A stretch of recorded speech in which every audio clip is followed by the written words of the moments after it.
भगवान क्यों हाथ पे हाथ रखे बैठे हैं, क्यों नासा दृष्टि किए बैठे हैं? उनका ये बता रहा है नासा दृष्टि, भगवान को अब संसार में कुछ भी देखने की जरूरत नहीं है, क्योंकि उनका अंदर देख रहे हैं वो। नासा दृष्टि में क्यों, क्या उनका देखने का मन नहीं होता है? बोले क्या देखें, उन्होंने समझ लिया जो मेरे अंदर सौंदर्य है वो दुनिया में कहीं। फिर हाथ पे हाथ रखे बैठे, कुछ तो चलने फिरने की बात है। वो कहते कुछ नहीं, मुझे किसी के सहारे की जरूरत ही नहीं।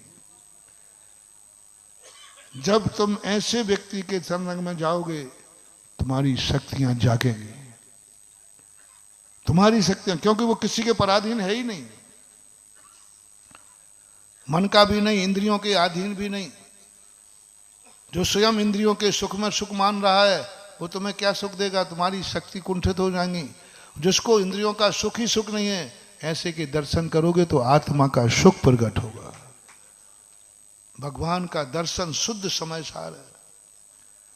भगवान के दर्शन में शुद्ध आत्मा का अनुभव होता है। उनको देखकर अपना मन भी करता है मैं भी 18 दोषों से, क्योंकि मेरा भगवान 18 दोषों से।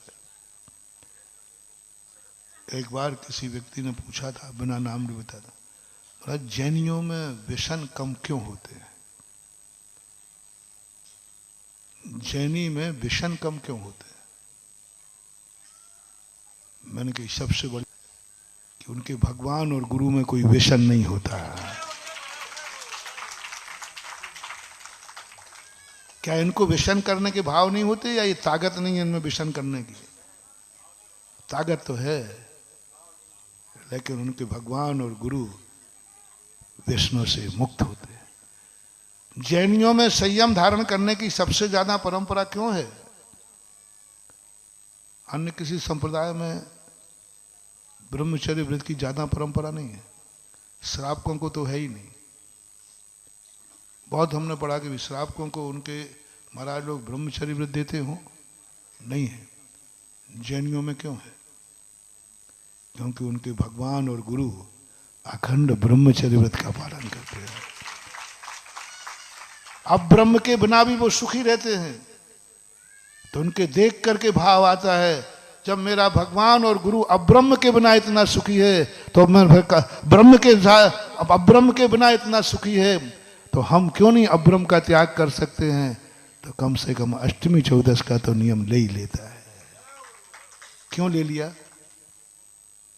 जब इतना सुख है इसमें तो हम कुछ तो कर सकते हैं। अन्य के यहां ना पर्वों का कोई संयम है, पर्व है ही नहीं वहां, क्योंकि वहां संस्कार ही ऐसा है।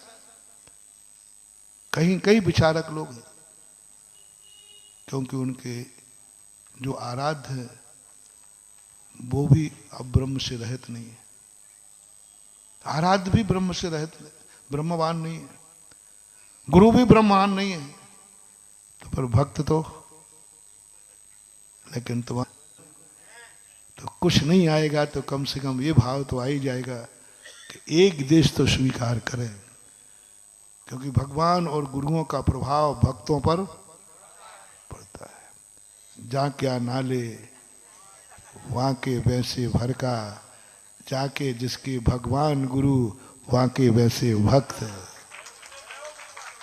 होता है। इसलिए अपन को अपनी जिंदगी का एक ऐसा रूप बनाना, और जो जितना पर का आलम्बन है इसकी कोई ज्यादा नहीं मानना है, कभी भी धोखा दे देगा। हमें ये वरदान मिल भी जाएगा कि जाओ, तुम्हें जब जिस चीज की जो जरूरत पड़ेगी मिल जाएगी। जब तक का वरदान है तभी तक मिलेगी, उसके बाद विनाश। पर वस्तु को अपनी जिंदगी में लाओगे तो कभी ना कभी वो धोखा देगा, कभी ना कभी उससे विनाश होगा।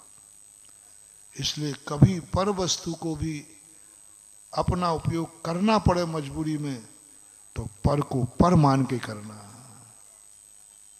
ये वस्तु मेरी तो नहीं है, ये मकान मेरा तो नहीं है तो मालिक का ही, लेकिन मैं इसमें रह रहा हूं। और पराई वस्तु को ऐसे खलना चाहिए, पराई वस्तु को लेकर के यदि तुम कभी अधीन होना पड़े तो तुम्हारी नींद हराम होना चाहिए। जैसे कर्ज वाले को कर्ज लेने के बाद जैसे व्यक्ति को नींद नहीं आना चाहिए, आती नहीं, क्योंकि तुम सोओगे उधर ब्याज बढ़ रहा है, ब्याज बढ़ रहा है। कर्जा मिलने के बाद तुम सुखी नहीं हुए, ब्याज बढ़ रहा है। ऐसे ही पर वस्तु का तुमने आलम्बन लिया, नींद नहीं आना चाहिए। इस संसार को किराए का मकान समझो, ये शरीर भी किराए का मकान समझो। किसी भी दिन लोग कहते हैं महाराज जी किराएदार, जैसे अभी यहाँ होता ना, महाराज जी थोड़ा मौका दिया जाए किराएदार। मैंने कि फिर मैंने कुदरत से पूछा, मैंने कि इनको मौका दिया जाए। तो फिर मैं आपसे पूछता हूँ, यमराज आए उससे कहना थोड़ा नहीं, मुझे पता नहीं, ये सागर है, कुछ भी हो सकता है।